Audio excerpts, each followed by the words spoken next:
अथ सप्तदशः खण्डः। सः यद् अशिशिषति यद् पिपासति यद् न रमते ताः अस्य दीक्षा। अभी तक ब्रह्मचारी के जीवन के विषय में बता दिया था कि वो यज्ञमय जीवन है, 3 सवन में होता है।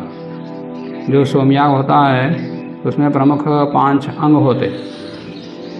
प्रारंभ में जो एकाह अग्निष्टोम है, पहले दिन तो दीक्षणीय इष्टि और कुछ अन्य इष्टियाँ होती हैं, मुख्य तो दीक्षणीय इष्टि। और उसके बाद 3 दिन उपसदेष्टि और प्रवर्ग्य, ये चलता। फिर चौथे दिन सुत्या दिन कहते, मुख्य याग वही है, वो एक दिन में होता है, जैसे एकाह कहते हैं, चलता 5 दिन। और सुत्या दिन के बाद अवृद्धि ये होती है। तो इनमें दीक्षा, उपसद और सवन, दक्षिणा, अवृत्ति, ये 5 अवयव जीवन में क्या होता है वो बता रहे हैं। सः यद आशिषति, जो वो खाना चाहता है, अशव भोजन है, जो वो खाना चाहता है। यद विपासति, जो पीना चाहता, मैंने खाना पीना चाहता है, परंतु न रमते, उसमें आसक्त नहीं होता। खाता पीता है पर आसक्त नहीं होता। आसक्ति और खाने वाला है कि बढ़िया बढ़िया चीज़ खाना, बढ़िया बढ़िया चीज़ें पीना आदि इच्छाओं के साथ वो नहीं रमता। बस इस प्रकार से बिना रमे हुए, माने खाने की इच्छा तो होती, पीने की इच्छा तो होती, परंतु इच्छा के अनुकूल नहीं चलता, उसमें रमता नहीं है। जो जो इच्छा होती उसमें रमता नहीं है। खाने पीने की चीज़ में सात्विक, रासिक, तामसिक 3 प्रकार की चीज़ें होती। तो सात्विक ही सेवन करता है, रासिक का सेवन नहीं करता, तामसिक का तो दूर ही रखता है, उससे दूर ही रहता है। तो इस प्रकार वो जो तप कर रहा है उसका वो तप है, तो यही उसकी दीक्षा है। अस्य ताः दीक्षा, ये उसकी दीक्षा है, उसका व्रत है ये। अथ यद अश्नाति यद पिबति यद रमते तद उपसदैः एति। अथ यद अश्नाति, ये जो खाता है, अब यहाँ खाने का तात्पर्य वो जो पहले खाना पीना था, न रमता हुआ खाना पीना था, वो शारीरिक भोजन था, शारीरिक खाना पीना था। अब ये आत्मिक है।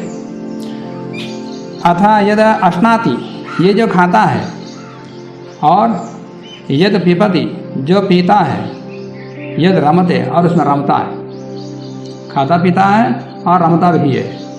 और खाना पीने का तात्पर्य ज्ञान, आध्यात्मिक दृष्टि से जिन विषयों को ग्रहण करना और उन विषयों के रसास्वादन करना, ये उसको ये पीना, और उसमें आसक्ति पूर्वक लगा रहता।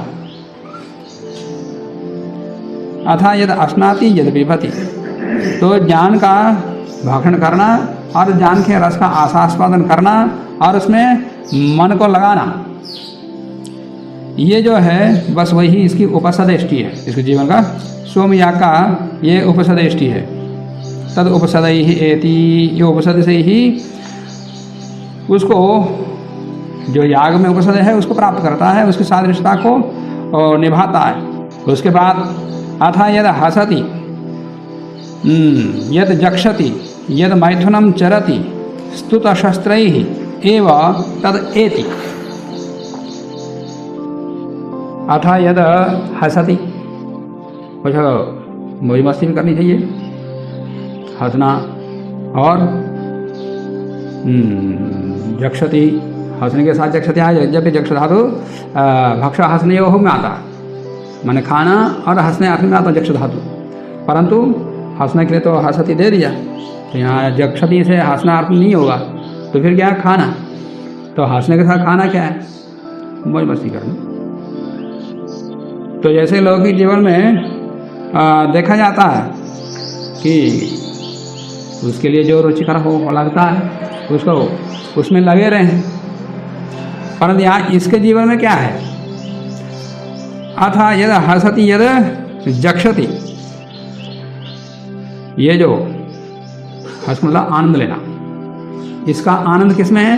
वेद आदि आध्यात्मिक ग्रंथों का अध्ययन करता हुआ उसमें आनंद विभोर हो जाना, उसमें लीन हो जाना, यही उसका हंसना है। जो सामान्य रूप का हंसना है, हाँ, वो किसका है? वो अज्ञानियों का, मूर्खों का, मूढ़ों का। काव्य शास्त्र विनोदेन कालो गच्छति धीमतां। आगे व्यसनेन तो मूर्खाणाम निद्रया कलह। उन्हें याद नहीं है, सब भूल गए, तो याद नहीं है, खेल कूद करते। काव्य शास्त्र विनोदेना, उसका विनोद क्या है? विनोद, वहाँ भी विनोद है, यहाँ हंसना कहा, वहाँ विनोद का है। उसका आनंद क्या है? काव्य में ही, शास्त्र में ही, काव्य मतलब वेद, शास्त्र मतलब वेद अनुकूल जो शास्त्र हैं वो, उनमें ही जो आनंद लेता है वही उसका विनोद है, आनंद है, और वही उसका हंसना है। इसलिए उस दिन भर उसी में लगा रहता है, ये हंसी खुशी नहीं। तो अथा यद हसति, यहाँ एक यज्ञमय जीवन को बताने जा रहे हैं। ये बाहर हंसने कूदने खेल कूद करना, मौज मस्ती करना, वो यज्ञमय जीवन थोड़ी है। जिससे कि हसती जक्षति, खाना पीना आदि जो लौकिक अर्थ लिया जाता है वही अर्थ यहाँ, फिर वो सामान्य जीवन है, सामाजिक जीवन है, वो कोई यज्ञमय जीवन तो है नहीं। और उसका और इसके साथ तुलना शब्द वही प्रयोग कर रहे हैं, और यज्ञमय जीवन में है क्या, और वो यज्ञ के साथ तुलना भी कर रहे हैं। अथा यदि हसति, जो उसमें वेदादि शास्त्रों में ही लगा रहता है, उनको पढ़ करके समझ करके मनन चिंतन के साथ करने के पश्चात जो उसका नया ज्ञान मिलता, वो उस ज्ञान से वो आनंदित होता खूब। कभी रसास्वाद करके देखो तो पता लगता, हम कैसे बता सकते। अथा यद हसति यद जक्षति, अब वहाँ खाना वेद आदि शास्त्रों का अध्ययन करके जो वहाँ चिंतन मनन पूरा सार रूप में जो मिलता है, वो उसका विनोद था, आनंद था। और उसका भक्षण करना माने ब्रह्म का आनंद का प्राप्त करना, ब्रह्म ज्ञान का आनंद प्राप्त करना ही वहाँ भक्षण है। यद जक्षति यद मिथुनम चरति, इस प्रकार के ब्रह्म के आनंद का भक्षण करके ब्रह्म के साथ संयुक्त हो जाता, वही उसका मैथुन है। यद मिथुनम चरति माने ब्रह्म के साथ योग हो जाता, उसका वो संयुक्त हो जाता। तत् बस वही सवंदिन है उसका। यहाँ स्तुत शस्त्र ही, सवंदिन में स्तोत्र और शस्त्र पाठ चलता है, स्तोत्र पाठ और शस्त्र पाठ चलता है। स्तोत्र पाठ सामवेदी करता है और शस्त्र पाठ ऋग्वेदी करता है, और अध्वर्यु शस्त्र पाठ के बाद उनका याग भी चलता है। कहने का तात्पर्य ये सवन दिन का उपलक्ष्य है। पहले तो बता दीक्षिणेष्टि, उसके बाद बता दिया उपसदेष्टि, उपसद प्रवर्ग हो, प्रवर्ग तो विकल्प है, कोई करता है कोई नहीं करता है, उसका इच्छिक हो, कामनावश प्रवर्ग का चयन करता है यजमान, इसलिए प्रवर्ग का उल्लेख यहाँ नहीं हुआ। पर उपसद तो अनिवार्य है, उपसदेष्टि तो करनी ही करनी है हर एक याग में। और उपसद के बाद फिर सवन दिन आता है, तो सवन दिन में सवन दिन के लिए स्तुत और शस्त्र कह दिया, स्तुति और स्तोत्र पाठ और शस्त्र पाठ, यही उसका सवन दिन है। माने शास्त्रों में विनोद करना और उसका रसास्वादन करना और ब्रह्म के साथ, परमात्मा के साथ साहचर्य हो जाना, यही उसका सवन दिन है। तो स्तुत शस्त्र ही एव एति, वो उसी के साथ प्राप्त हो जाता है। उसके बाद अथा यद तपः दानम आर्जवम अहिंसा सत्यवचनम इति ताः अस्य दक्षिणा। अब दक्षिणा भी अनिवार्य अंग है। ये समाप्त हो गया, सवन दिन समाप्त हो गया, दक्षिणा देनी पड़ेगी। और ये क्या दक्षिणा देगा, इसको कुछ रहता है नहीं, खुद ही भिक्षा मांग के खाता है, वो क्या दक्षिणा देगा। तो कहते हैं अथा यद तपः दानम और आर्जवम अहिंसा सत्यवचनम ताः अस्य दक्षिणा, यही इसकी दक्षिणा है। क्या अथा यद तपः विद्या का अध्ययन करना और अपने सहपाठियों को पढ़ाना, ये विद्यादान, यही इसका दान है। और दानम माने तपः माने विद्या का अध्ययन करना, और दानम मतलब अपने सहपाठियों को विद्या का अध्ययन करना। एक तपः का अर्थ कि विद्या का अध्ययन कर रहा है और करा भी रहा है। जो करा रहा है वो तो दान, और जो कर रहा है उसके साथ में आचार्य की सेवा करनी पड़ती है, गुरु की सेवा करनी पड़ती है, तो श्रमदान करना पड़ता है। तो श्रमदान ही उसका तप है। तो तपः का अर्थ विद्या का अध्ययन करना और श्रमदान करना, ये सब तप के अंतर्गत आता। और दानम अपने छोटे विद्यार्थियों को पढ़ाना, ये उसका विद्यादान है। और आर्जवम सरलता, ऋजुता, कुटिलता नहीं, कुटिलता विद्यार्थी का लक्षण नहीं है। ये आर्जवम सरलता, कई सारे राजनीतिक स्वभाव वाले होते, तो राजनीति जहाँ भी रहते गुटबाजी करते, स्वभावता किसी का होता। तो यहाँ ऐसा नहीं, आर्जवम सरलता और अहिंसा, किसी को पीड़ित नहीं करना, झूठ बोलना, चोरी करना, परेशान करना इत्यादि व्यवहार में किसी को दुखी करना, ये अहिंसा। सत्य वचनम, सत्य ही बोलना, असत्य कभी नहीं बोलना, ये भी एक इति। इस प्रकार से ये आचार व्यवहार ही उसके अस्यताः दक्षिणाएं, इसकी दक्षिणाएं हैं, या दाक्षिण्य है, माने दक्षताएं हैं। वाणिज्य में तो दक्षिणा है और इसकी दक्षताएं हैं, यही इसकी दक्षता है। दक्षिणा का अर्थ वो दक्षिणा ही नहीं होता, कुशल भी अर्थ होता है। तो यही इसकी दक्षिणा है, यही इसकी कुशलता को प्राप्त करने के साधन है, उपाय हैं। दाएं हाथ को भी दक्षिण कहते हैं, दक्षिण दिशा को भी दक्षिण कहते हैं, और कुशलता को भी दक्षिण कहते हैं, और एक दक्षिणा है। इन सबका एक साथ निर्वाचन किया यास्क ने। जहाँ भी दक्षिणा का प्रसंग आया तो दक्षिणा दिशा भी है। अब दक्षिणा भी हो गई उसकी, अब अवृद्धि करनी है उसकी।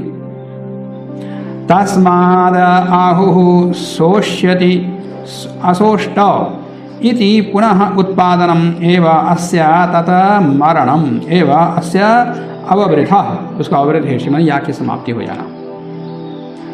तस्मात् उस याग से इसलिए कहा है कि सोष्यति, किस धातु को कहेंगे? अभिषेक का अर्थ निचोड़ना, और किस लकार को? लिट। और असोष्टा कौन से लगा रहे हैं? लुंग, लंग लुंग, मेरे से बोल। असोष्टा लुंग का लोग, ये आत्मपद का दे दिया असोष्टा, नहीं तो परस्मै पद में, परस्मै पद क्या बनेगा? शून्य अभिषेक में, ये तो होने कारण से वह बनिए।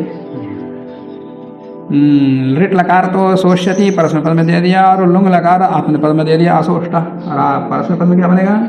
असोषित, असोषित क्या बनेगा? अचयिषेति जैसे असोषित। तो शु अभिषेक का धातु का दो अर्थ है, शु प्रसवैश्वर्य धातु भी है और शी अभिषेक भी है, माने जन्म लेना और निचोड़ना, दोनों का, दोनों ग्रुप एक जैसे बनता। तो तस्मात् आहो, तो सोम याग में हो तो सोष्यति माने सोम को निचोड़ेगा, और असोष्ट माने सोम को निचोड़ लिया, माने कहाँ हो गया, याग हो गया। अब ये ब्रह्मचारी के विषय में ये जन्म लेगा, ब्रह्मचारी अभी तक जन्म लिया है,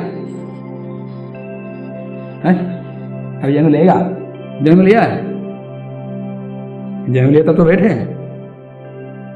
शारीरिक रूप से जन्म लेना, और जो गुरु के पास से पढ़ करके बाहर निकलेंगे तो वो दूसरा जन्म है, वो द्विजत्व है। तो अब यह जन्म लेगा, माने विद्या पूर्ण करके गुरु गर्भ से जन्म लेगा, वो द्विज। एक तो एक पहला जन्म है और दूसरा जन्म है, और दूसरा जन्म नहीं होना, दांतों को दो जन्म होते, एक पहले से ही आते, हवा में गिर करके फिर दोबारा आते, तो इसलिए वो भी उसको दांतों को भी द्विज बोलते हैं। और जो मनुष्य है वो भी माता गर्भ से जन्म होता है, फिर गुरु गर्भ से भी जन्म होता है, इसलिए उसको द्विज कहते हैं। तो इसलिए वो सोष्यति जन्म लेगा, विद्या को अध्ययन कर रहा है, अभी तो विद्या अध्ययन करके अभी आगे जन्मेगा, और असोष्टा अब जन्म लिया, हो गया काम, और घर जाएगा। तस्माद आहो सोष्यति, माने आगे जन्म लेगा, और असोष्टा जन्म लिया, बस यही इसको सोम्या का समापन है। इति पुनः उत्पादनम एव, बस यही पुनः उत्पादन ही असोष्टा है उसका, जन्म लेना, जन्म लिया। इति इस प्रकार अस्या पुनः उत्पादनम, ये उसका पुनः उत्पादन है, मतलब पुनर्जन्म हुआ, द्विजत्व को प्राप्त किया। ये द्विजत्व को प्राप्त करना ही अस्या तन्मरणम, ये उसका मरण है। एक जन्म समाप्त हो गया, फिर दूसरा जन्म प्राप्त कर लिया, तो एक जन्म समाप्त हो गया। वही उस जन्म का अज्ञान रूपी जन्म या शूद्र रूपी जो जन्म है वो उसका मरण हो गया। अब वो विद्वान के रूप में उत्पन्न हुआ, एक ज्ञानवान के रूप में उत्पन्न हुआ, बस वही उसकी अवरेथेष्टि है। अवरेथेष्टि में बस क्या कहते हैं, अपाम सोमम अमृता अभूम, मैंने सोमपान कर लिया, मैं अमर हो गया, वो यजमान बोलता है। मैंने सोमया कर लिया, सोम का पान कर दिया, अब अमर हो गया, और स्वर्ग का आरोहण कर लिया।